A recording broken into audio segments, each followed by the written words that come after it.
Welcome to Pathshala.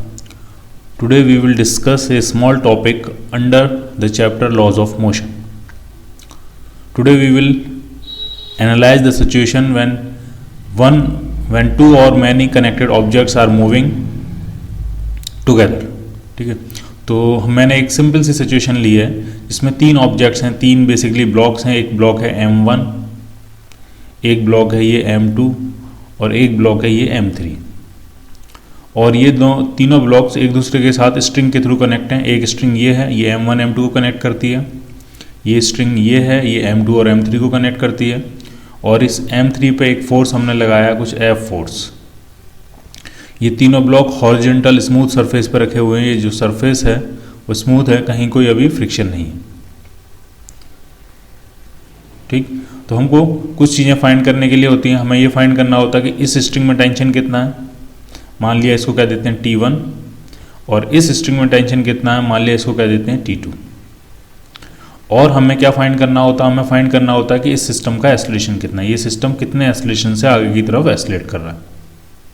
ठीक है, अभी ग्राउंड से कोई फ्रिक्शन नहीं है, सारी सर्फेसिस क्या है, स्मूथ हैं. ठीक है, फिर इसमें हम फ्रिक्शन भी ऐड कर सकते हैं. ग्राउंड से कुछ फ्रिक्शन लग रहा है, फ्रिक्शन कोफिशिएंट कुछ मान लेंगे म्यू या के. ठीक है, तो इस तरह के कनेक्टेड ऑब्जेक्ट्स को हम कैसे डील करते हैं वो आपको समझना है. ठीक है, तो सबसे पहला जो स्टेप होता है इसमें वो ये होता है कि आपको ये समझना चाहिए कि तीनों ऑब्जेक्ट कनेक्टेड हैं. इसका मतलब जो एस्लेशन इस M1 का होगा वही एस्लेशन इस M2 का होगा, वही एस्लेशन इस M3 का होगा. यानी तीनों ऑब्जेक्ट्स का जो एस्लेशन होगा वो सेम होगा. तो वो हमने क्या मान लिया, A. तो सबसे पहला काम होता है कि हमें ये A एस्लेशन फाइंड करना होता है. ए एस्लेशन फाइंड करने के लिए इस तीनों ब्लॉक्स को कंबाइंड हम पूरा एक सिस्टम मान लेते हैं. ए एस्लेशन फाइंड करने के लिए ये जो तीनों ब्लॉक्स का जितने भी ऑब्जेक्ट्स होते हैं, 4 हों कनेक्टेड, 5 हों, जितने भी कनेक्टेड ऑब्जेक्ट्स हैं उन सबको हम क्या मान लेंगे, एक सिस्टम. ये मैंने क्या बनाई है, सिस्टम बाउंड्री. ये जो डॉटेड लाइन बनाई है मैंने, ये डॉटेड बॉक्स बनाया, ये है सिस्टम बाउंड्री. ये पूरा आपका सिस्टम है. अब जैसे आप सिस्टम मानोगे तो T1 तो जो होगा वो इंटरनल फोर्स हो जाएगा, एक्शन रिएक्शन पेयर उसी के अंदर एग्जिस्ट कर रहा है. T2 भी क्या होगा, इंटरनल फोर्स हो जाएगा, एक्शन रिएक्शन पेयर उसी के अंदर एग्जिस्ट कर रहा है. ठीक है, तो जब हमने सिस्टम बाउंड्री बना ली, और किसी भी सिस्टम के लिए जो न्यूटन सेकंड लॉ होता है वो होता है net external force. Net external force is equal to mass into acceleration. अब अगर आप जब आपने ये पूरा एक सिस्टम मान लिया है तो अब जो नेट एक्सटर्नल फोर्स है वो सिर्फ और सिर्फ क्या है, F. बाकी T1 और T2 क्या हो जाएंगे, आपके इंटरनल फोर्स हो जाएंगे. तो नेट एक्सटर्नल फोर्स हो गया F is equal to mass of the system. पूरे सिस्टम का मास कितना है, तो वो है M1 plus M2 plus M3.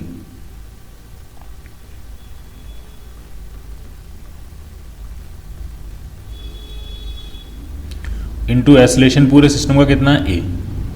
ठीक, तो एस्लेशन हमने फाइंड कर लिया पहले स्टेप में. तो एस्लेशन आ जाएगा F upon M1 plus M2 plus M3. तो इसको आप कह सकते हो sigma M I is equal to आपका 1 to N. जितने भी ब्लॉक्स हों, यहाँ 3 ब्लॉक हैं तो ये M1 plus M2 plus M3 हो जाएगा. अगर 2 ब्लॉक होते तो सिर्फ M1 प्लस M2 होता. 4 ब्लॉक होते तो इसी तरह से हम M1 plus M2 plus M3 plus M4 इसी तरह से हम ऐड करते जाते हैं. ठीक, तो ये आ गया एस्लेशन. ठीक है, ये फ़ायदा हम इसलिए ले सकते हैं क्योंकि ये कनेक्टेड ऑब्जेक्ट्स हैं. इन तीनों का एस्लेशन क्या होगा, सेम होगा. एक साथ मूव करेंगे, सेम एस्लेशन से मूव करेंगे. तो पहला स्टेप आपको क्लियर हो गया कनेक्टेड ऑब्जेक्ट्स को कैसे डील करना है. पहले स्टेप में हमें क्या फाइंड करना है, एस्लेशन. ठीक, अब आगे बढ़ते हैं. एस्लेशन एक बार फाइंड कर लिया, अब हम क्या करेंगे, अब हम अलग अलग टेंशन फाइंड कर सकते हैं. जब आप टेंशन T1 फाइंड करोगे तो आप क्या करो, आप सिर्फ इतने को सिस्टम मानो.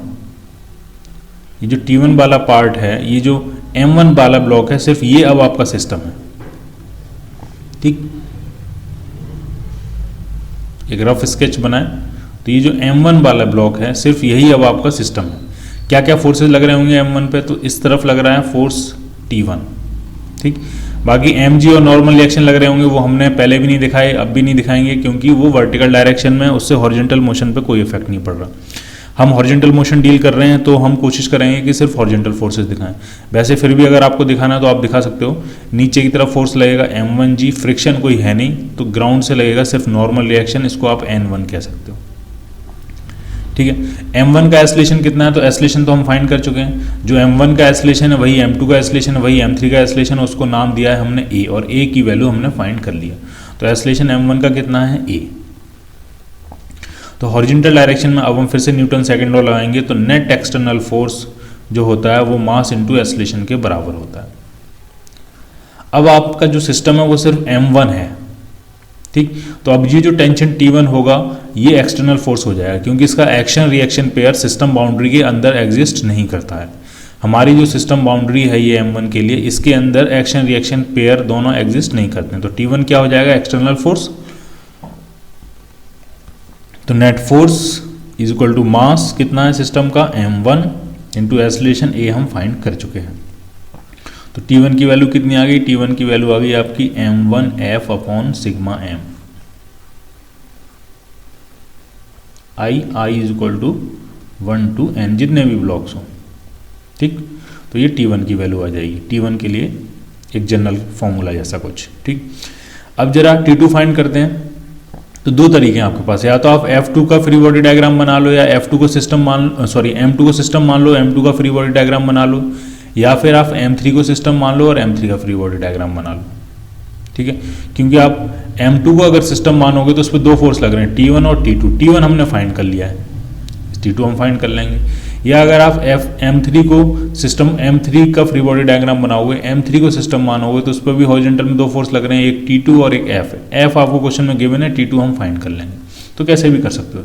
चलो मैं M3 का फ्री बॉडी डायग्राम बनाता हूँ यहाँ पे।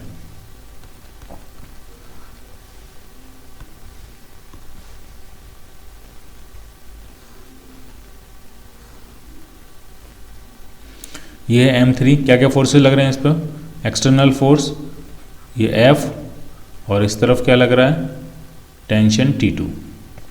बाकी mg और नॉर्मल रिएक्शन लग रहे होंगे वर्टिकल डायरेक्शन में, उनको भी अगर आपको दिखाना है तो दिखा सकते हैं, M3g, और यहाँ से लगने वाला नॉर्मल रिएक्शन इसको नाम दे देते हैं N3। और M3 का भी एस्लेशन फॉरवर्ड डायरेक्शन में होगा कितना, A। तो M3 के लिए इक्वेशन क्या बनेगी, net external force is equal to mass into acceleration. Net external force कितना होगा, F minus T2 is equal to mass कितना है, M3 इंटू एस्लेशन A। तो T2 कितना आ जाएगा, F माइनस M3A। A कितना है, A था आपका F upon sigma M,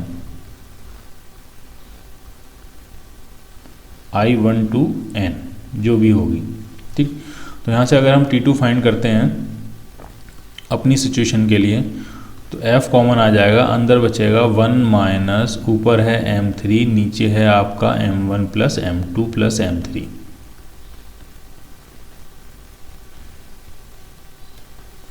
LCM ले लेंगे इसमें,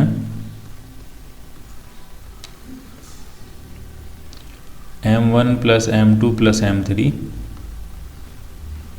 और ऊपर सिर्फ बचेगा फिर M1 प्लस M2 T2, ठीक। T2 हमने ये फाइंड कर लिया, ठीक है। अच्छा, और कोई तरीका है T2 फाइंड करने का, और भी तरीके हैं। अब इसको ढंग से समझो। अगर मैं अपनी सिस्टम बाउंड्री ये मानता हूं M1 प्लस M2, ये पूरी सिस्टम बाउंड्री मैंने मानी है,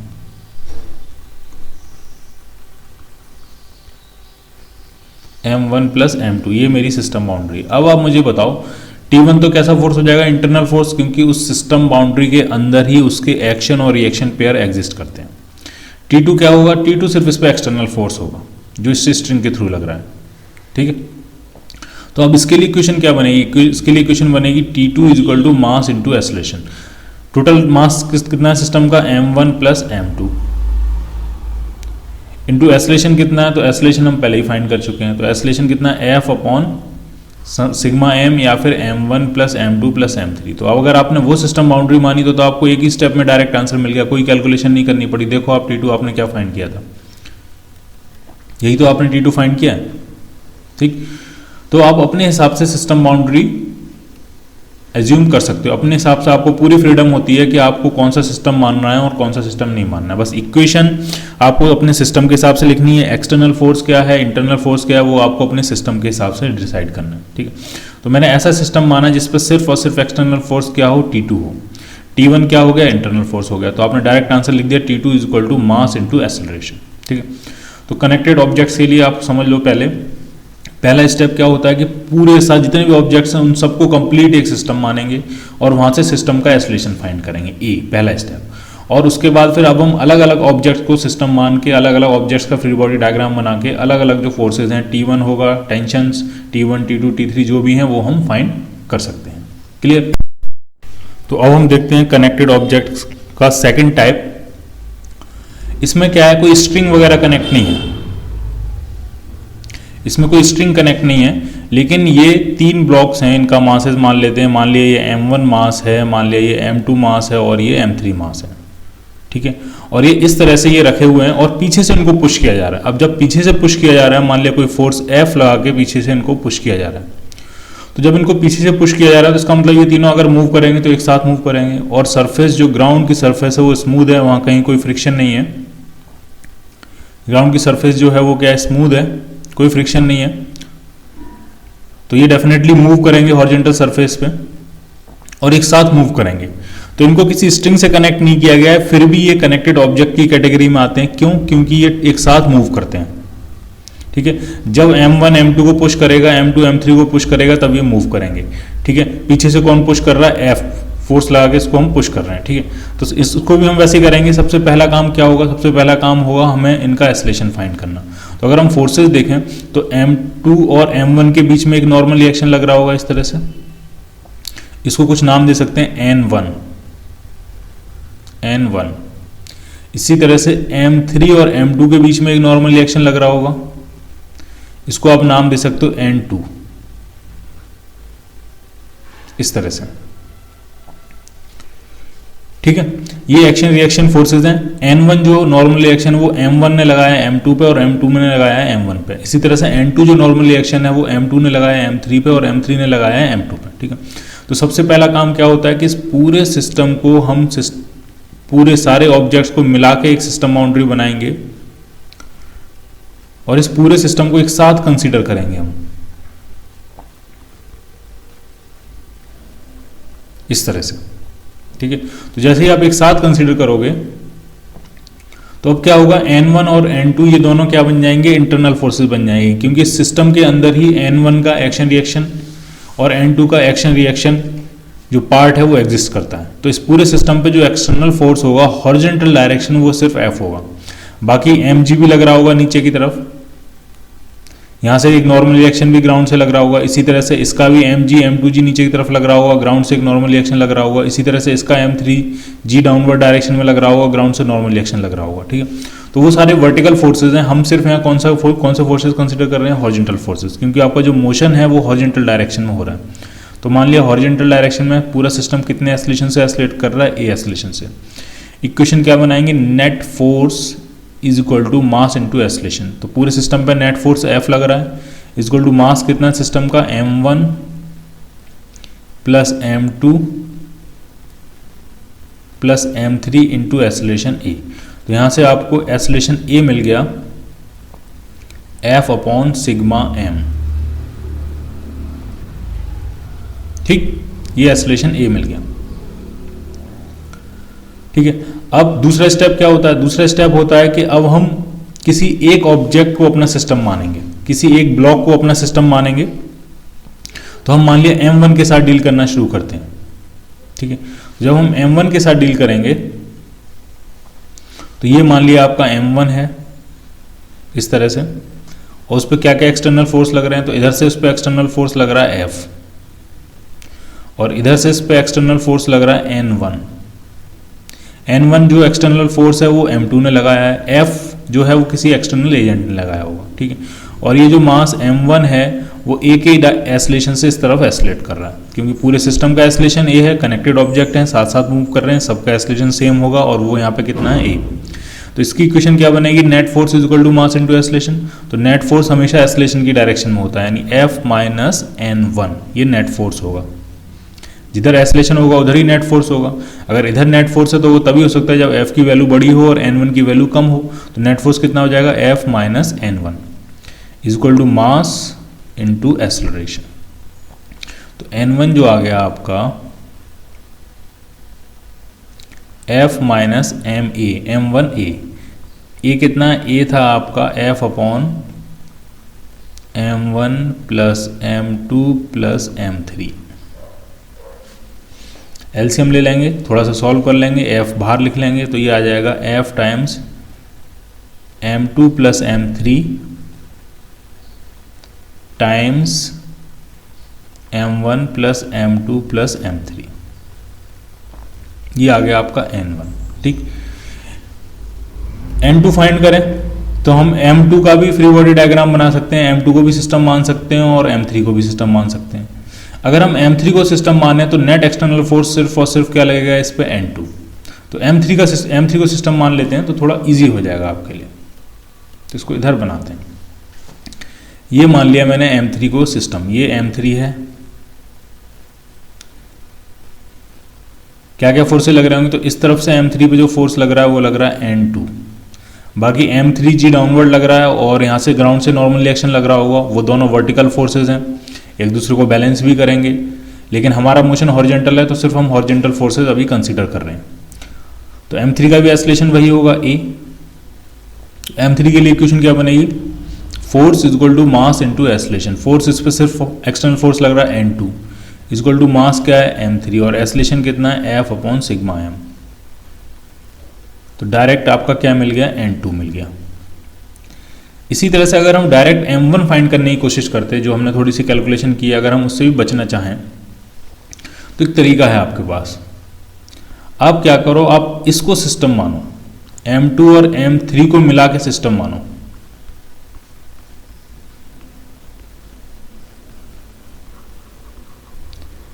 M2 और M3 को सिस्टम मानेंगे। जब हम M2 और M3 को सिस्टम मानेंगे, ढंग से समझना है, तो ये जो N2 है वो आपका इंटरनल फोर्स बन जाएगा, वो सिस्टम में एक्सेलरेशन प्रोड्यूस नहीं करेगा। सिर्फ N1 जो होगा वो सिर्फ एक्सटर्नल फोर्स होगा। तो अगर हम M2 और M3 का फ्री बॉडी डायग्राम बनाएं, M2 और M3 को अगर हम सिस्टम मानेंगे तो ये मान लिया M2 है आपका और इसके साथ ये M3 है। तो अब जो इस पूरे सिस्टम पे जो एक्सटर्नल फोर्स लगेगा इधर से वो होगा N1 और वो इस दोनों को कितना एक्सेलरेशन प्रोवाइड करेगा, A का। तो इक्वेशन क्या बनेगी, net force is equal to total mass M2 plus M3 into acceleration A, और A की वैल्यू कितनी थी, F अपॉन सिग्मा M। तो आपने डायरेक्ट आप N1 की वैल्यू फाइंड कर सकते हो बिना कोई छोटी मोटी भी कैलकुलेशन करे। ठीक है, तो आपको सिस्टम जो मानना है, सिस्टम जो एज्यूम करना है वो स्मार्टली एज्यूम करना है ताकि आपको कैलकुलेशन कम से कम करनी पड़े। क्लियर। तो ये हो गए दो टाइप हो गए कनेक्टेड ऑब्जेक्ट्स के। अब इन्हीं के वेरिएशन होंगे। एक कनेक्टेड ऑब्जेक्ट तब जब हम ऑब्जेक्ट्स को पुल कर रहे हैं, तो उनको कनेक्ट करने के लिए आपस में स्ट्रिंग से कनेक्ट करना पड़ता है। पहली चीज समझ गई आप। दूसरी चीज क्या, अगर हम कनेक्टेड ऑब्जेक्ट्स को पुश कर रहे हैं तो अब आपको स्ट्रिंग लगाने की जरूरत नहीं है। जो सबसे आखिरी वाला उसको पुश करना शुरू करो तो बाकी सब उसके साथ लग के चलेंगे सेम एक्सेलरेशन से। ठीक है, तो अब दो ये टाइप हैं बेसिकली। अब इन्हीं के क्या होंगे, इन्हीं के वेरिएशंस होंगे। ये जो कनेक्टेड ऑब्जेक्ट हैं ये हॉरिजॉन्टल सरफेस पे ना रखे, एक इंक्लाइंड सरफेस पे हो सकते हैं। ये कनेक्टेड ऑब्जेक्ट जो हैं वो हॉरिजॉन्टल सरफेस पे हो सकते हैं, लेकिन हॉरिजॉन्टल सरफेस पे फ्रिक्शन भी हो सकता है। ये पूरा सिस्टम एक हॉरिजॉन्टल सरफेस पे रखा होगा, फ्रिक्शन होगा, लेकिन एक एलिवेटर के अंदर होगा, एलिवेटर ऊपर की तरफ एक्सेलरेट कर रहा होगा, या एक इंक्लाइंड प्लेन पे होगा, इंक्लाइंड प्लेन ऊपर की तरफ एक्सेलरेट कर रहा होगा। ठीक है, तो इसी के बहुत सारे वेरिएशन हो सकते हैं, तो एक एक करके हम देखेंगे। अब हम पहला वेरिएंट करते हैं कनेक्टेड ऑब्जेक्ट्स का। इसमें क्या है, इसमें इस पर्टिकुलर एग्जाम्पल में मान लिया 3 ऑब्जेक्ट्स हैं। ये मान लिया मास m1 है, ये मास मान लिया m2 है और इसको m3 मान लेते हैं। ठीक, और एक इंक्लाइन प्लेन पे रखे हुए हैं जिसका एंगल ऑफ इंक्लिनेशन मान लेते हैं हम कुछ थीटा। ठीक, m1 m2 एक कनेक्ट है एक स्ट्रिंग से, m2 m3 कनेक्ट है एक स्ट्रिंग से, और इनको ऊपर पुल किया जा रहा है कुछ फोर्स F लगा के। ये एक्सटर्नल एजेंट ने कोई फोर्स F लगाया। सरफेसेज अभी सारी स्मूथ हैं, अभी कहीं कोई फ्रिक्शन नहीं है। इसी क्वेश्चन को हम कर सकते हैं फ्रिक्शन एज्यूम करके। क्लियर। तो अभी सरफेसेज सारी स्मूथ है और आपसे ये पूछा है कि इन दोनों स्ट्रिंग्स में टेंशन कितना होगा, इस स्ट्रिंग में टेंशन कितना होगा और इस स्ट्रिंग में टेंशन कितना होगा। और क्या फाइंड कर सकते हैं हम, इनका एक्सेलरेशन भी फाइंड कर सकते हैं कि ये कितने एक्सेलरेशन से ऊपर की तरफ ये सिस्टम एक्सेलरेट कर रहा होगा। ठीक, तो टेंशन इसमें मान लेते हैं, यहाँ पे टेंशन T1 मान लेते हैं, यहाँ पे टेंशन T2 मान लेते हैं। ठीक है। अब जरा देखो पहला स्टेप क्या होता था, पहला स्टेप होता था कि पूरे सिस्टम सभी ऑब्जेक्ट्स को मिला के हम एक कंप्लीट सिस्टम मानेंगे, ठीक है। तो ये आपकी सिस्टम बाउंड्री होगी इस तरह से। सबसे पहले हम क्या फाइंड करते थे, एक्सेलरेशन। कंप्लीट सिस्टम कंसीडर करेंगे हम, ये पूरा आपका सिस्टम है। अब आप मुझे ये बताओ अलोंग द प्लेन इसमें मूवमेंट हो रहा है, तो हम कौन से फोर्सेस कंसीडर करेंगे, जो अलोंग द प्लेन होंगे। तो अलोंग द प्लेन इसमें कौन कौन से फोर्स लग रहे होंगे, ठीक है। तो T1 और T2 तो अब इंटरनल फोर्स बन गए, T1 और T2 तो इंटरनल फोर्स बन गए, ठीक है। तो उनका तो कोई इफेक्ट होगा नहीं, हमें सिर्फ एक्सटर्नल फोर्स देखने हैं। तो एक तो ये अलोंग द प्लेन, ये F एक्सटर्नल फोर्स है। और कौन सा और कोई फोर्स दिख रहा है क्या आपको जो अलोंग द प्लेन हो और एक्सटर्नल फोर्स हो, तो बिल्कुल है। अब इस केस में जो M1G लग रहा होगा वर्टिकली डाउनवर्ड, ढंग से समझना है आपको यहाँ पे, ये जो लग रहा होगा वर्टिकली डाउनवर्ड M1G, उसके दो कंपोनेंट हो जाएंगे, एक हो जाएगा perpendicular to the plane component और एक हो जाएगा अलोंग द प्लेन कंपोनेंट।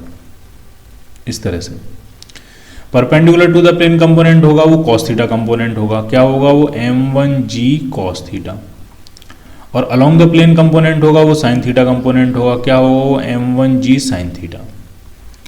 जो M1G कॉस थीटा कंपोनेंट है वो तो सरफेस से लगने वाले नॉर्मल रिएक्शन से बैलेंस हो गया होगा इस तरह से। मान लिया यहाँ पे नॉर्मल रिएक्शन लग रहा होगा सरफेस से, कुछ नाम दे देते हैं इसको N1, वो इससे बैलेंस हो गया होगा, ठीक है। तो अलोंग द प्लेन जो कंपोनेंट बच गया वो सिर्फ वो क्या है, वो है M1G sine theta. Perpendicular to the plane components एक दूसरे को बैलेंस कर गए, नॉर्मल रिएक्शन N1 ने M1G कॉस थीटा को बैलेंस कर दिया, तो perpendicular to the plane net force 0 हो गया, लेकिन अलोंग द प्लेन बच गया है क्या, M1G साइन थीटा।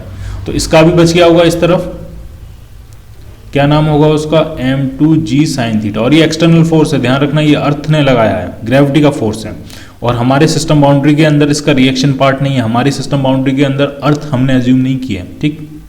तो ये एक्सटर्नल फोर्स है। इस तरह से इस तरफ भी बच गया होगा क्या, M3G साइन थीटा, ठीक।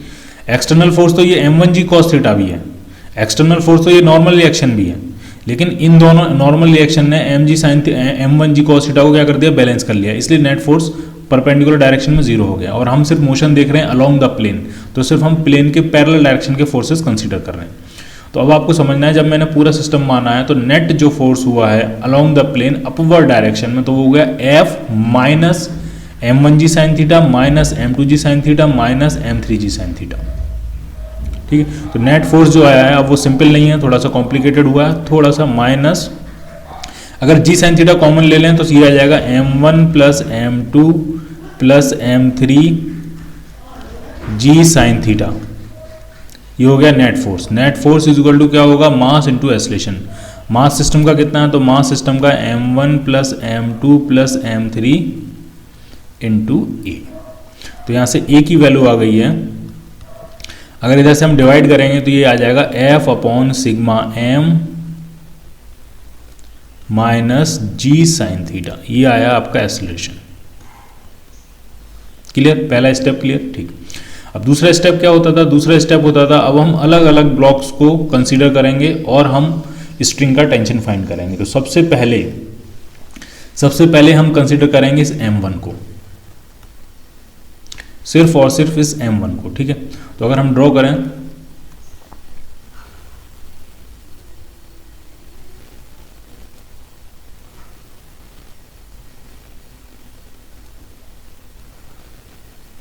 ये M1 है, क्या क्या फोर्सेस लग रहे हैं, तो इस तरफ फोर्स लग रहा है स्ट्रिंग का फोर्स T1,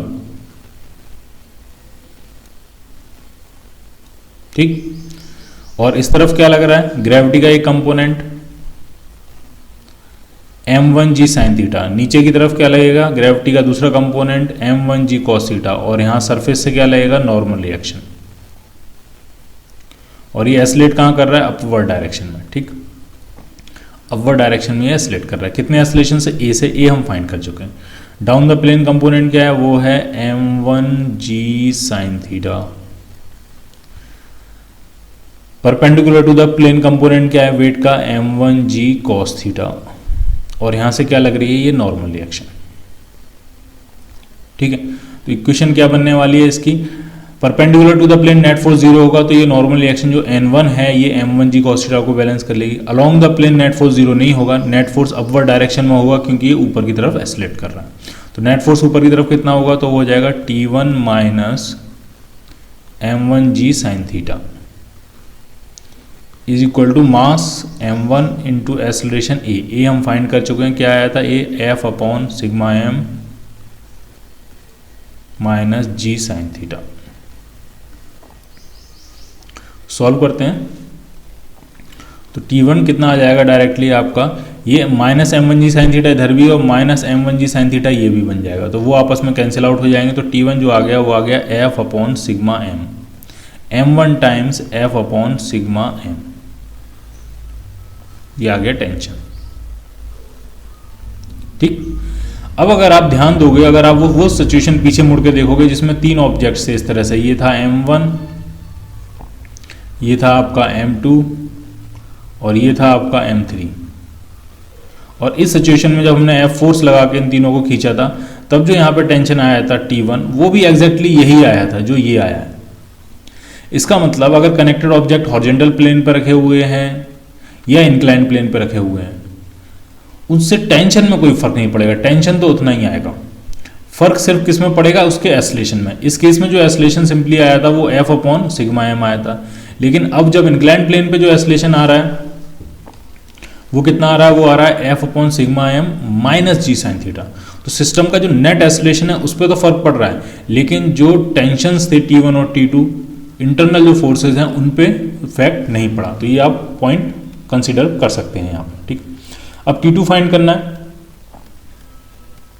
T2 के लिए दो तरीके हैं आपके पास, या तो आप M2 का फ्री बॉडी डायग्राम बनाओ तो उस पर नेट फोर्स इधर लग रहा है T1, इधर लग रहा है T2, इधर लग रहा है M2G साइन थीटा, तीन एक्सटर्नल फोर्स लग रहे हैं। या आप M3 का डायग्राम बनाओगे तो भी तीन एक्सटर्नल फोर्स लग रहे हैं, ऊपर की तरफ लग रहा है F, नीचे की तरफ लग रहा है T2 और इस तरफ लग रहा है M3G साइन थीटा।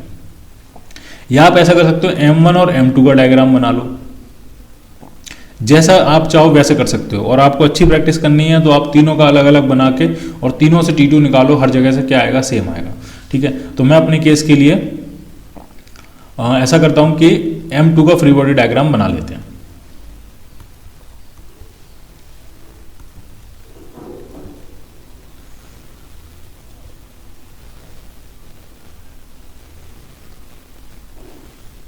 क्या क्या फोर्सेस लग रहे हैं जरा दिखाते हैं इस पे। ऊपर की तरफ लग रहा है टेंशन T2, ये T2 है। नीचे की तरफ लग रहा है टेंशन T1, ये T1 है। बाकी इसका वेट भी लग रहा होगा, वेट का एक कंपोनेंट भी नीचे की तरफ लग रहा होगा, क्या होगा, वो होगा M2G साइन थीटा। बाकी M2G cos theta perpendicular to the surface लग रहा होगा, M2G cos थीटा, और वो यहाँ से लगने वाले नॉर्मल रिएक्शन N2 से बैलेंस हो गया होगा। ठीक, तो अगर सारे फोर्सेस लिखें तो ये है आपका फोर्स T2, ये वाला फोर्स है आपका T1, ये mg का कंपोनेंट है, क्या है वो M2G साइन थीटा, और ये है आपका M2G cos थीटा, और यहाँ से क्या लग रहा है, normal reaction N2।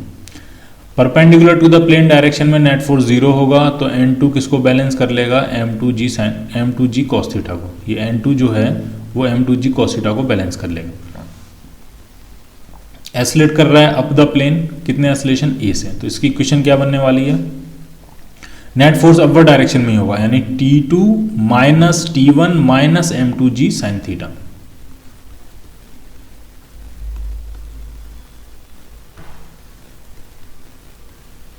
Is equal to mass M2 into acceleration a. ये कितना आया था,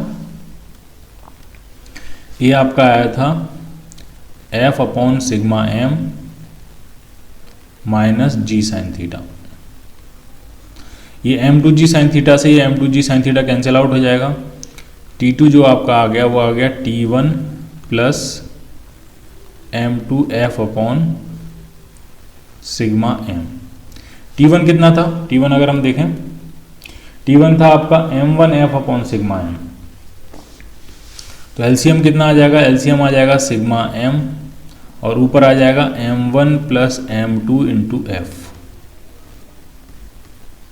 तो ये वैल्यू आ गई आपकी T2 की। और ये भी वही वैल्यू है जो कि इस केस में T2 की वैल्यू आई थी। इस केस में ये जो T2 था वो भी कितना आया था T2, तो हमने इन दोनों को मिला के फ्री बॉडी डायग्राम बनाया था, इन दोनों को सिस्टम माना था, तो डायरेक्ट आ गया था आपका m1 plus m2 times acceleration a यानी F/σm। ठीक, तो ये पहली टाइप है, इसमें पहला वेरिएंट है कनेक्टेड ऑब्जेक्ट का जिसमें दो या दो से ज़्यादा कनेक्टेड ऑब्जेक्ट हैं और वो एक इंक्लाइंड प्लेन पे एक्सेलरेट कर रहे हैं। ठीक है, अब अगर इसी क्वेश्चन में एक वेरिएंट और हो सकता था कि इसमें फ्रिक्शन भी है, तो अगर ये ऊपर की तरफ टेंडेंसी है उनकी स्लाइड करने की, तो फ्रिक्शन इस पर भी पीछे की तरफ लग रहा होगा, इस पर भी पीछे की तरफ लग रहा होगा और इस पर भी पीछे की तरफ लग रहा होगा, तो उसको भी हम एक और केस बना के सॉल्व। अब इसमें एक और सिचुएशन डिस्कस करते हैं कनेक्टेड ऑब्जेक्ट्स के मूवमेंट में, कि ये दो कनेक्टेड ऑब्जेक्ट हैं, इनका मास मान लिया m1 और m2 है और एक इंक्लाइन प्लेन पर रखे हुए हैं जिसका एंगल ऑफ इंक्लिनेशन थीटा है, और ये पूरा सिस्टम जो है वो एक एलिवेटर के अंदर रखा है जो कि a0 एक्सेलरेशन से ऊपर की तरफ एक्सेलरेट कर रहा है। a0 एक्सेलरेशन इसका अपवर्ड डायरेक्शन में, मूव ये कहीं भी कर सकता है, मूव ये हो सकता है ऊपर की तरफ कर रहा हो एलिवेटर या नीचे की तरफ कर रहा हो।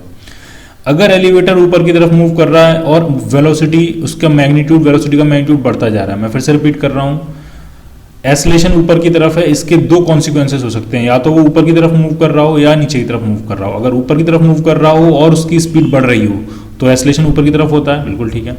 अगर नीचे की तरफ मूव कर रहा हो और उसकी स्पीड कम हो रही हो टाइम के साथ, तो भी एक्सेलरेशन कहाँ होगा, ऊपर की तरफ होगा। तो जब आपसे कहा जाता है एक्सेलरेशन ऊपर की तरफ है, तो इसका मतलब आप ये मत समझिए कि तो मूवमेंट भी ऊपर की तरफ होगा, मूवमेंट किसी भी डायरेक्शन में हो सकता है। ठीक है, मूवमेंट अपवर्ड डायरेक्शन में भी हो सकता है, डाउनवर्ड डायरेक्शन में भी हो सकता है।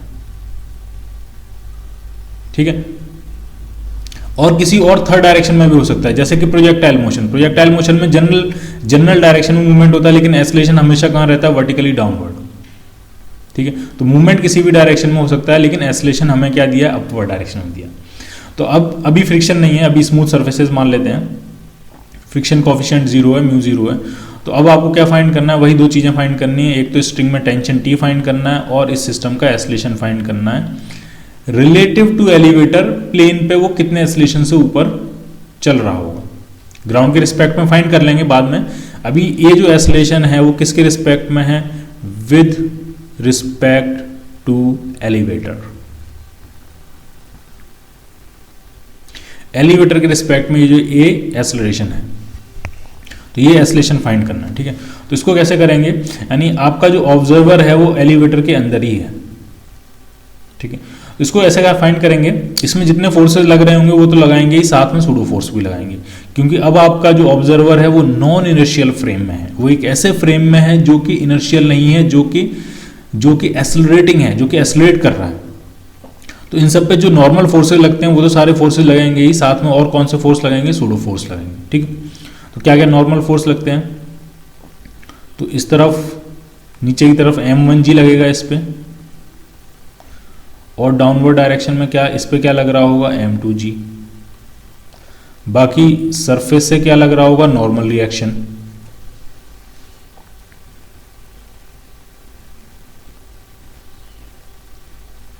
कुछ नाम दे देते हैं इसको n1, इस तरह से यहाँ से भी एक नॉर्मल रिएक्शन लग रहा होगा, कुछ नाम दे देते हैं इसको n2। ठीक है, ये फोर्स कोई F लगा के इसको ऊपर की तरफ खींच रहा है। ठीक है, अच्छा सूडो फोर्स का कैसे लगाते हैं, तो सूडो फोर्स में मास ऑब्जेक्ट का लेते हैं, एक्सेलरेशन फ्रेम का लेते हैं और अपोजिट डायरेक्शन में लगाते हैं। तो इस ऑब्जर्वर का एक्सेलरेशन a0 है ऊपर की तरफ, तो सूडो फोर्स कहाँ लगेगा, डाउनवर्ड डायरेक्शन में लगेगा। इस पर कितना लगेगा, तो मास लेते हैं ऑब्जेक्ट है, यानी मास तो हम m1 लेंगे और सूडो फोर्स कहाँ लगाएंगे, डाउनवर्ड डायरेक्शन में। यानी कितना और फोर्स लगेगा डाउनवर्ड डायरेक्शन में, मास ऑब्जेक्ट का m1 और एक्सेलरेशन फ्रेम का a0 और अपोजिट डायरेक्शन में। तो नेट डाउनवर्ड फोर्स जो हो जाएगा वो हो जाएगा m1g प्लस m1 a0। इसी तरह से इस पर नेट डाउनवर्ड फोर्स जो हो जाएगा वो हो जाएगा m2g प्लस m2 a0। इसी को एक आसान तरीका होता है कहने का कि इस पूरे सिस्टम के अंदर, इस पूरे बॉक्स के अंदर, इस पूरे एलिवेटर के अंदर जो इफेक्टिव ग्रेविटी होती है वो g प्लस a0 हो जाएगी। अगर एक्सेलरेशन कहाँ है, a0 अपवर्ड डायरेक्शन में।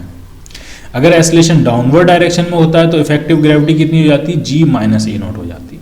तो इसी क्वेश्चन को आप नॉर्मल क्वेश्चन मान के सॉल्व कर सकते हो, बस जहां पे आपने g रखना है वहां पे आप क्या रखोगे, g प्लस a0। ठीक, तो तो सबसे पहला काम क्या होता है? सबसे पहला काम होता है कि m1 और m2 और स्ट्रिंग को हम एक सिस्टम मान के एक्सेलरेशन फाइंड करते हैं। ठीक है, तो नेट फोर्स कितना लगेगा इस पे अलोंग द प्लेन? तो ऊपर की तरफ लग रहा है F, नीचे की तरफ क्या लगेगा? तो इस तरफ लगेगा। आप ढंग से समझना है, साइन थीटा कंपोनेंट। और किसका sine theta component? m1g sine theta नहीं, m1g plus a naught sine theta, क्योंकि जहां पे आपको g रखना है वहां पे इफेक्टिव ग्रेविटी अब कितनी हो गई? g plus a not. इसी तरह से इस तरफ कितना फोर्स लगेगा? तो वो लगेगा m2g plus a naught sine theta. तो नेट फोर्स जो आ रहा है अप द प्लेन वो आएगा F minus m1 g plus a naught sine theta minus m2 g plus a naught sine theta. ठीक, और फ्रिक्शन नहीं है, स्मूथ सरफेस है, म्यू की वैल्यू क्या है? 0। Is equal to mass system का कितना है? m1 plus m2 into acceleration a। ये एक्सेलरेशन किसके रिस्पेक्ट में? With respect to elevator. ठीक है, तो यहां से आपने क्या फाइंड कर लिया? यहां से आपने एक्सेलरेशन a फाइंड कर लिया। तो एक्सेलरेशन a आ जाएगा आपका F upon sigma m minus g plus a naught sine theta. Solve कर लोगे आपको ये एक्सेलरेशन मिल जाएगा। ठीक है, अब हम फाइंड करेंगे टेंशन T। तो टेंशन T के लिए हम M1 का फ्री बॉडी डायग्राम बनाएंगे। ठीक है, तो ये लोग M1 का फ्री बॉडी डायग्राम।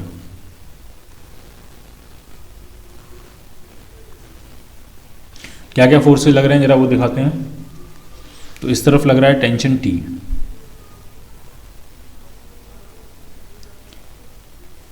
ये इधर mg के दो कंपोनेंट हो गए। इस तरफ लगेगा m1g plus a naught sine theta, इस तरफ लगेगा m1g plus a naught cos theta, और यहां से क्या लगेगा? Normal reaction n1। ठीक है, फ्रिक्शन है नहीं, सरफेसेस क्या है? स्मूथ है।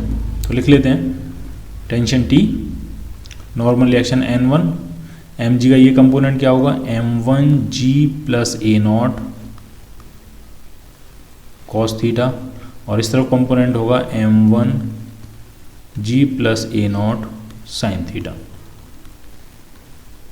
नेट एक्सेलरेशन अपवर्ड डायरेक्शन में up the inclined plane, net acceleration a। तो इसकी इक्वेशन क्या बनने वाली है? t minus m1g plus a naught sine theta is equal to mass m1 block की इक्वेशन बनाई है हमने, इंटू एक्सेलरेशन a। और a कितना है? a है F upon sigma m minus g plus a naught sine theta. तो जब आप m1 को अंदर मल्टीप्लाई करोगे तो ये फैक्टर इस फैक्टर से कैंसिल आउट हो जाएगा, और टेंशन कितना आ गया? टेंशन आपका वही पुराना वाला m1 F upon sigma m। ठीक, तो जब आप याद करो, जब हमने ये सिचुएशन डील की थी, इस तरह की सिचुएशन जब डील की थी, तब भी टेंशन यही आया था, m1 F upon sigma m। Tension T1 ये वाला था, इन दोनों के बीच में था T1। ठीक, अब भी यही आया, उस पर G का कोई इफेक्ट नहीं है। जब G का इफेक्ट नहीं है तो G प्लस ए नॉट का भी कोई इफेक्ट नहीं है, इफेक्ट सिर्फ पड़ता है किसका? फ्रिक्शन फोर्स का। ठीक है, तो इस केस में फ्रिक्शन हमने माना नहीं था, तो ये टेंशन मिल गया आपको। ठीक है, अगर इसी क्वेश्चन को थोड़ा और कॉम्प्लिकेटेड किया जाए तो उसमें अब आप फ्रिक्शन एज्यूम कर सकते हो म्यू। यहाँ पे भी फ्रिक्शन कोफिशिएंट म्यू है, अब म्यू 0 नहीं है, और यहाँ पे भी फ्रिक्शन कोफिशिएंट क्या है? म्यू। तब उसमें दो फोर्सेस और आ जाएंगे पीछे की तरफ। अगर फोर्स ये इतना सफिशिएंट है कि फ्रिक्शन और ग्रेविटी के कंपोनेंट को ओवरकम करके इसको ऊपर की तरफ एस्लेट करा सकता है, तो इन दोनों पे फ्रिक्शन फोर्स कहाँ लग रहा होगा? पीछे की तरफ। तो जब हम नेट एक्सेलरेशन फाइंड करेंगे तो F माइनस ग्रेविटी के ये दो कंपोनेंट तो माइनस करेंगे, साथ में दो फ्रिक्शन के भी फोर्सेस माइनस करेंगे। एक होगा μ1 m1 g plus a naught cos theta, एक होगा μ2 m2 g plus a naught cos theta. ठीक है, तो वो आप खुद से कर सकते हो इसमें। क्लियर? एक और केस डील करते हैं कनेक्टेड ऑब्जेक्ट का, ये भी काफ़ी सिंपल केस है। इसमें दो ब्लॉक्स हैं, एक ब्लॉक है ये m1 मास का, दूसरा ब्लॉक है ये m2 मास का। ये दोनों एक स्ट्रिंग से कनेक्टेड हैं, और इस m1 मास से पे कोई फोर्स F लग रहा है अपवर्ड डायरेक्शन में। ठीक है, ये सिस्टम है, ग्रेविटी नीचे की तरफ होगी, उसमें क्या क्या केस पॉसिबल हो सकते हैं। तो नीचे की तरफ जो वेट लग रहा होगा m1 का m1g होगा, इस तरह से m2 का भी वेट लग रहा होगा नीचे की तरफ, अगर दिखाएं तो ये m2g होगा, ठीक है। m1 का भी वेट डाउनवर्ड डायरेक्शन में लग रहा होगा, m1g होगा, ठीक है। बाकी स्ट्रिंग में टेंशन होगा, तो स्ट्रिंग में टेंशन मान लेते हैं t। तो अगर आप देखो, अगर ये force F m1 plus m2g से ज़्यादा होगा तो ये सिस्टम ऊपर की तरफ एस्लेट करेगा, लेकिन अगर m1 plus m2g force F से ज़्यादा हो गया तो ये नीचे की तरफ एस्लेट करेगा, ठीक है। हम दोनों केस सॉल्व करेंगे और दोनों केस में हम टेंशन T फाइंड करने की कोशिश करेंगे। तो मान लिया पहला केस सॉल्व करते हैं कि F is greater than m1 plus m2g, तो ये सिस्टम कहाँ एस्लेट करेगा, ऊपर की तरफ एस्लेट करेगा। मान लिया ऊपर की तरफ कितने एस्लेशन से एस्लेट कर रहा है, तो वो मान लेते हैं एस्लेशन क्या है आपका A है, ठीक है। तो इक्वेशन बनाएंगे, तो सबसे पहला स्टेप क्या होता है, एस्लेशन A फाइंड करना। तो हम इस पूरे को एक सिस्टम मानेंगे अपना, इसमें m1 प्लस m2 भी है और स्ट्रिंग भी है। स्ट्रिंग आपकी मासलेस इनएक्सटेंसिबल आइडियल स्ट्रिंग है। तो अब इस पूरे सिस्टम पे नेट अपवर्ड डायरेक्शन में फोर्स कितना लग रहा है, तो वो है F minus m1g minus m2g, क्योंकि टेंशन T तो इंटरनल फोर्स हो गया, लेकिन m1g जो है वो एक्सटर्नल फोर्स होगा, वो अर्थ ने लगाया होगा और आपके सिस्टम के अंदर अर्थ नहीं है, ठीक। तो नेट फोर्स जो आएगा अपवर्ड डायरेक्शन में वो आएगा F minus m1g minus m2g, ये नेट फोर्स हो गया। Net force is equal to क्या होता है, मास इंटू एस्लेशन। पूरे सिस्टम का मास कितना है, m1 प्लस m2 इंटू एस्लेशन क्या है, A। तो जो A आया आपका, तो A आ गया आपका F upon sigma m minus g, ये आ गया एस्लेशन, ठीक। अब हमें क्या फाइंड करना है, हमें फाइंड करना है टेंशन T। तो या तो आप m1 का फ्री बॉडी डायग्राम बना लो, सिर्फ m1 को कंसीडर कर लो, या सिर्फ m2 को कंसीडर कर लो। तो हम सिर्फ m2 को कंसीडर कर रहे हैं, सिर्फ और सिर्फ m2 को। तो m2 को अगर हम सिर्फ कंसीडर करेंगे,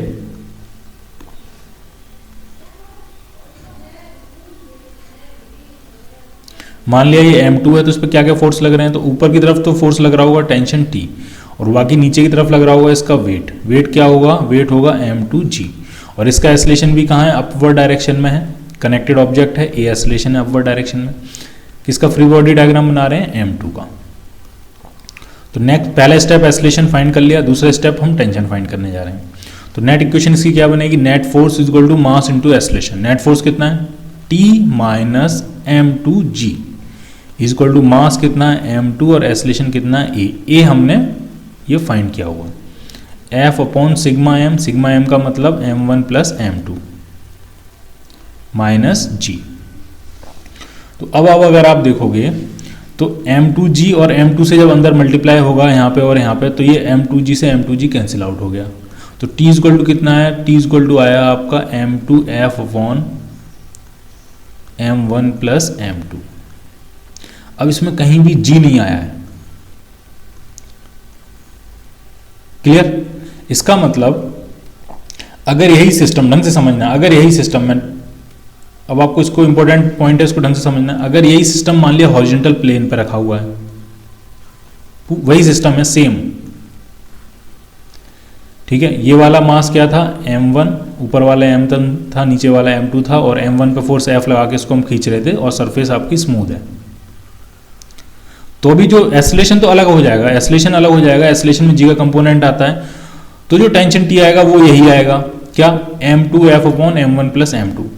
अगर ये सिस्टम किसी इंक्लाइंड प्लेन पे रखा हुआ है इस तरह से, वही सिस्टम है, ये ब्लॉक m1 है, ये ब्लॉक m2 है, इस पे फोर्स लग रहा है F, तो भी यहाँ से जो टेंशन आएगा वो वही आएगा जो पहले केस में आया था। या फिर ये सिस्टम मान लिया किसी इंक्लाइंड प्लेन पे रख के किसी एलिवेटर में रखा हुआ है, तो भी टेंशन वही आएगा। या फिर ये उसी तरह से हैंग कर रहा है जैसे कि स्टार्टिंग की सिचुएशन में हैंग कर रहा था, इस पर फोर्स F लग रहा था, ठीक है, और ये आपका m1 था, ये आपका m2 था। और अगर ये सिस्टम भी किसी एलिवेटर में रखा हुआ है, यानी कैसी भी सिचुएशन हो, फ्रिक्शन नहीं होना चाहिए, स्मूथ सरफेस होनी चाहिए, इंक्लाइंड प्लेन पे हो, हॉरिजॉन्टल सरफेस पे हो, वर्टिकल प्लेन में हो, एलिवेटर में हो, हर जगह जो टेंशन आएगा वो हर जगह से क्या आएगा, सेम आएगा। एस्लेशन हर जगह अलग अलग होगा, क्लियर। अब नेक्स्ट वेरिएंट देखते हैं। इसमें क्या है, आपके पास कनेक्टेड ऑब्जेक्ट्स हैं on inclined plane with friction, ठीक। अब यहाँ पे फ्रिक्शन है, सरफेस पे जो है वो फ्रिक्शन है, ये स्मूथ सरफेस नहीं है। और कुछ मान लेते हैं, मान लिया ये मास है m1, ये मास मान लेते हैं m2 है, यहाँ पे फोर्स लग रहा है ये F, एंगल ऑफ इंक्लिनेशन मान लेते हैं थीटा है, और फ्रिक्शन कोफिशिएंट मान लेते हैं म्यू है। दोनों के लिए फ्रिक्शन कोफिशिएंट क्या है, म्यू है। और ज़्यादा जनरलाइज करना है तो इसको आप μ1 कह सकते हो, इसको क्या कह सकते हैं, μ2। तो चलो इसको इस तरह से ही कर लेते हैं। मान लिया यहाँ पे फ्रिक्शन कोफिशिएंट है μ1 और यहाँ पे फ्रिक्शन कोफिशिएंट मान लिया है हमने क्या है, μ2 है। ठीक है, स्ट्रिंग में टेंशन मान लेते हैं, कुछ स्ट्रिंग में टेंशन मान लेते हैं। अब एक ही स्ट्रिंग है तो टेंशन मान लेते हैं T। ठीक है, तो सबसे पहला काम क्या करते हैं, सबसे पहला हम इस पूरे को एक सिस्टम मानेंगे, दोनों ब्लॉक्स को एक साथ लेके इस तरह से। ग्राउंड जो है वो जो इंक्लाइंड प्लेन है, जो प्लेन की सरफेस है, वो आपके सिस्टम का पार्ट नहीं है। आपके सिस्टम में क्या क्या है, आपके सिस्टम में है दोनों ब्लॉक्स और स्ट्रिंग, ये है आपका सिस्टम। ठीक है, और मान लिया पूरा सिस्टम इस तरफ एस्लेट कर रहा है ए एस्लेशन से। अगर ये आगे की तरफ एस्लेट कर रहा है तो डेफिनेटली फ्रिक्शन फोर्स जो लग रहे होंगे वो इस पर कहाँ लग रहे होंगे, पीछे की तरफ लग रहे होंगे, नीचे की तरफ लग रहे होंगे। ठीक है, फ्रिक्शन फोर्स की मैक्सिमम वैल्यू कितनी होगी, तो मान लिया यहाँ पे जो फ्रिक्शन फोर्स लग रहा है वो मान लिया F1 है, और यहाँ पे जो फ्रिक्शन फोर्स लग रहा है वो मान लिया F2 है। तो F1 की जो मैक्सिमम वैल्यू होगी, अब इसमें ढंग से समझना आपको, इसमें कई सारी सिचुएशन आएंगी। F1 की जो मैक्सिमम वैल्यू होगी वो होगी μ1 इंटू N1, और यहाँ से जो नॉर्मल रिएक्शन लग रहा होगा N1, यहाँ से जो नॉर्मल रिएक्शन लग रहा होगा N1 वो किसके बराबर होगा, वो होगा m1g cos थीटा के बराबर। वो किसके बराबर होगा, वो होगा m1g cos थीटा के बराबर। ठीक है, तो F1 की मैक्सिमम वैल्यू आ गई μ1 इंटू N1 मतलब m1g cos थीटा। इसी तरह से F2 की जो मैक्सिमम वैल्यू आ गई वो म्यू इंटू एन। अब यहाँ पे क्या है, वहाँ पे है μ2, यहाँ पे फ्रिक्शन कोफिशिएंट क्या है μ2, और यहाँ से लगने वाला जो नॉर्मल रिएक्शन होगा N2 वो m2g cos थीटा के बराबर होगा। μ2 N2 मतलब μ2 m2g cos थीटा। क्लियर है ये? ठीक है, और क्या क्या फोर्स लग रहे होंगे, और इनके वेट का कंपोनेंट इस तरफ लग रहा होगा, क्या होगा वो होगा m1g sin थीटा। इसी तरह से इसके वेट का भी कंपोनेंट इस तरफ लग रहा होगा, क्या होगा वो होगा m2g sin थीटा। ठीक, तो पहली सिचुएशन आपको ये समझ में आनी चाहिए कि अगर ये फोर्स, ढंग से समझना, अगर ये force m1g sin theta plus m2g sin theta plus f1 max plus f2 max से कम है तो ये सिस्टम ऊपर की तरफ एस्लेट नहीं करेगा। तो ये हम मान के चल रहे हैं कि f की वैल्यू इतनी सफिशिएंट है कि ये सिस्टम ऊपर की तरफ एस्लेट कर रहा होगा। f स्लेट अगर कर रहा होगा ऊपर की तरफ तो f जो होगा वो टोटल जो अपोजिंग फोर्स है, टोटल अपोजिंग फोर्स कितने हैं, अब यहाँ पे 4 अपोजिंग फोर्स हैं। अगर हम पूरा सिस्टम मानेंगे तो T तो इंटरनल फोर्स हो गया, उसको तो काउंट करना नहीं है। एक्सटर्नल फोर्स अपोजिंग फोर्स कौन कौन से हैं, तो एक तो है m1g sin थीटा, इसी तरह से इसके पास है m2g sin थीटा। ये एक्सटर्नल फोर्स हैं, अर्थ की ग्रेविटी की वजह से लग रहे होंगे ये दो, और 2 फ्रिक्शन फोर्स हैं। ये दोनों फ्रिक्शन फोर्स भी एक्सटर्नल फोर्स हैं क्योंकि वो सरफेस की वजह से लग रहे होंगे। और मैंने अभी आपको बताया कि हमारे सिस्टम में सरफेस नहीं है, हमारे सिस्टम में सिर्फ हमने क्या क्या कंसीडर करते हैं, हम दोनों ब्लॉक्स और उनके बीच की स्ट्रिंग, ये हम कंसीडर करते हैं। ठीक है, तो फ्रिक्शन फोर्स जो सरफेस ने लगाया है F1 और फ्रिक्शन फोर्स जो सरफेस ने लगाया है F2 वो भी हमारे सिस्टम में नहीं है, वो भी एक्सटर्नल फोर्स हैं। तो ये जो F होना चाहिए वो आपका m1g sin theta plus m2g sin theta plus f1 max plus f2 max, इन चारों के समेशन से ज़्यादा होना चाहिए, तभी ये सिस्टम ऊपर की तरफ एस्लेट करेगा। ठीक, और जब ये ऊपर की तरफ एस्लेट कर रहा होगा, हमने मान लिया कि f आपका सफिशिएंट है कि ये सिस्टम ऊपर की तरफ एस्लेट करेगा, तो सिस्टम का एस्लेशन कितना आएगा, तो अब ढंग से समझो। पहला स्टेप हमारा होता है एस्लेशन फाइंड करने का। ठीक है, तो नेट फोर्स इस पर कितना लगेगा, तो नेट फोर्स लगेगा F minus m1g sin theta minus m2g sin theta. अब जब एस्लेट कर ही रहा है, मूव कर ही रहा है, तो फ्रिक्शन अपनी मैक्सिमम वैल्यू पे लग रहा होगा, काइनेटिक फ्रिक्शन लग रहा होगा, तो minus μ1 m1g cos theta minus μ2 m2g cos theta, ये नेट फोर्स हो जाएगा, is equal to total system का मास कितना है m1 प्लस m2 इंटू एस्लेशन क्या मान लेते हैं a। ठीक, तो थोड़ा सिंप्लीफाई कर लेते हैं, F minus g sine theta common आ जाएगा यहाँ पे, तो ये आ जाएगा m1 प्लस m2। इसी तरह से माइनस जी कॉस थीटा यहाँ भी कॉमन आ जाएगा, तो ये आ गया आपका μ1 m1 plus μ2 m2 is equal to m1 plus m2 into a. तो ए अगर फाइंड करना है तो m1 प्लस m2 से पूरी इक्वेशन को डिवाइड कर देंगे, तो यहाँ पे डिवाइड हो जाएगा ये m1 प्लस m2 से। जब इस टर्म को डिवाइड करोगे तो ये m1 plus m2 cancel out हो जाएगा और ये यहाँ पे डिवाइड हो जाएगा m1 प्लस m2 से। ठीक, ये एकदम जनरल केस है इसलिए ये थोड़ा सा बड़ा आपको दिख रहा है, वरना मासेस की वैल्यू अगर दी हो, फ्रिक्शन कोफिशिएंट अलग अलग बहुत ही रेयर दिया होता है, एक ही दिया होता है, ठीक है, तो ये काफ़ी सिंपल हो जाएगा। तो ए जो आया एक्सेलरेशन जो आया सिस्टम का वो आया f by m1 plus m2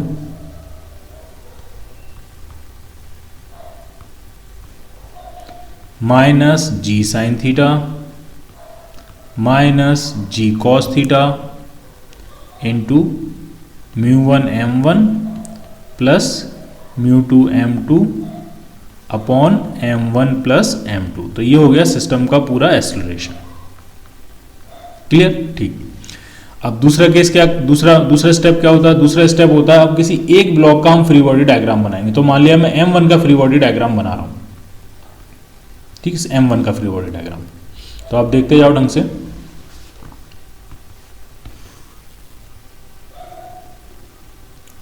मान लिया ये आपका m1 है, क्या क्या फोर्सेस लग रहे होंगे जरा वो रिप्रेजेंट करते हैं इसमें। तो ऊपर की तरफ लग रहा है tension T,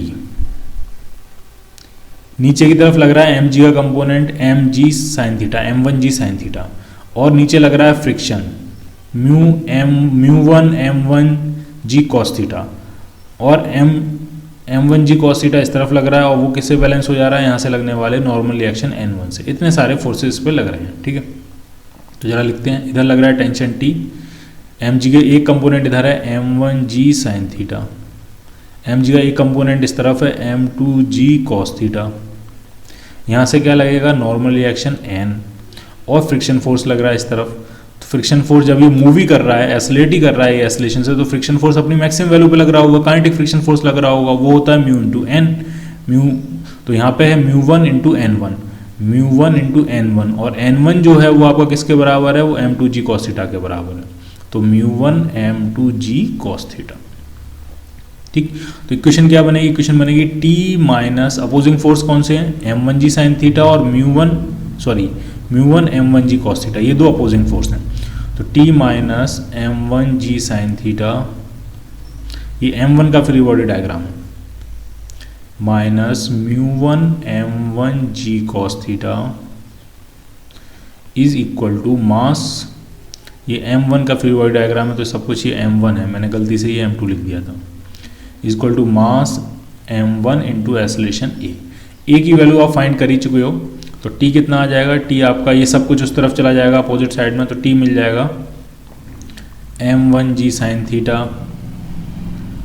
plus μ1 m1g cos theta plus m1 into ए।